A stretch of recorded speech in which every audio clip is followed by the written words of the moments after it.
নমস্কার। আপনারা ইতিমধ্যে অনেকেই লক্ষ্য করেছেন সোশ্যাল মিডিয়াতে মাননীয় মুখ্যমন্ত্রী শুভেন্দু অধিকারীর একটি পোস্ট ঘিরে সাঁওতাল সমাজের অনেকের মনেই গভীর অসন্তোষের দেখা দিয়েছে।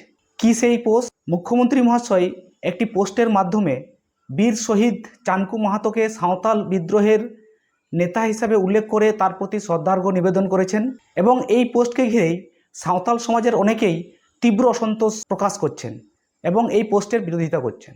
কী কারণে সাঁওতাল সমাজের মানুষের মনে এই অসন্তোষ দেখা দিয়েছে, এই বিষয় নিয়ে আমরা কথা বলেছিলাম পশ্চিমবঙ্গ আদিবাসী কল্যাণ সমিতি নামক একটি অরাজনৈতিক সামাজিক সংগঠনের স্টেট অবজারভার মাননীয় পার্সাল কিসকু মহাশয়ের সাথে। কি বলেছেন উনি, শুনুন। নমস্কার পার্সাল বাবু।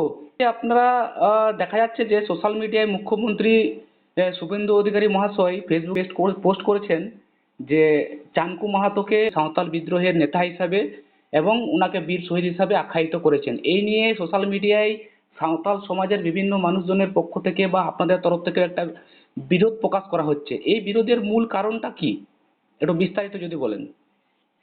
আচ্ছা দেখুন, প্রথম কথা হচ্ছে শুধুমাত্র আমাদের পশ্চিমবঙ্গের মুখ্যমন্ত্রী বলে নয়, বর্তমানে যারা এই 2026 বিধানসভাতে জিতেছেন আরও যে সকল জনপ্রতিনিধি অনেকেই এই বিষয় নিয়ে পোস্ট করেছেন এবং যারা হেরেছেন বা বিগত যে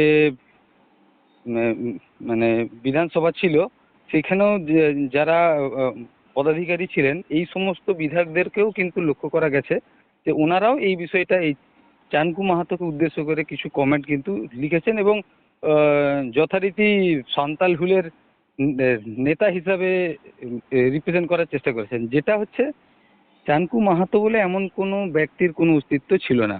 তো এই বিষয়টাই হচ্ছে আমরা যারা আদিবাসী বা সাঁওতাল কমিউনিটির মানুষ, আমরা এই বিষয়টাকে মেনে নিচ্ছি না এবং যে কোনো সাঁওতাল কমিউনিটি বা আদিবাসী দরদি অথবা যারা ইতিহাস ধরে যারা আলোচনা করেন বা ইতিহাসকে ভালোবাসেন, কারোরই এই সমস্ত ইতিহাসকে মানে করা এনকারেজ করা উচিত নয়।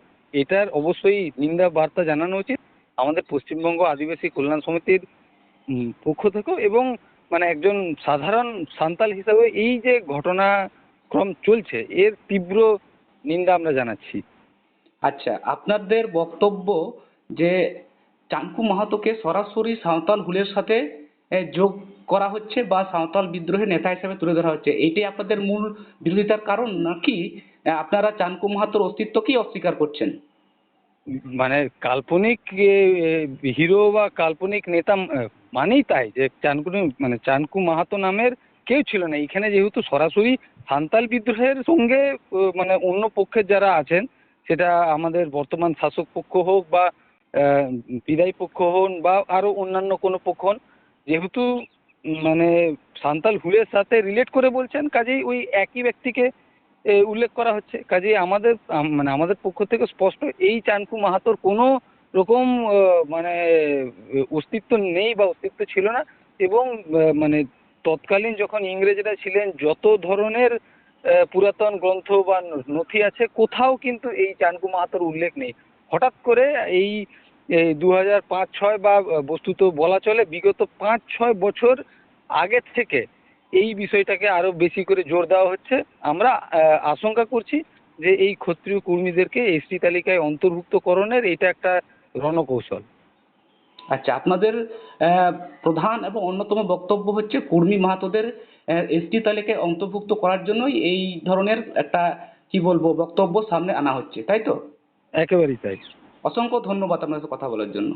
ধন্যবাদ ধন্যবাদ।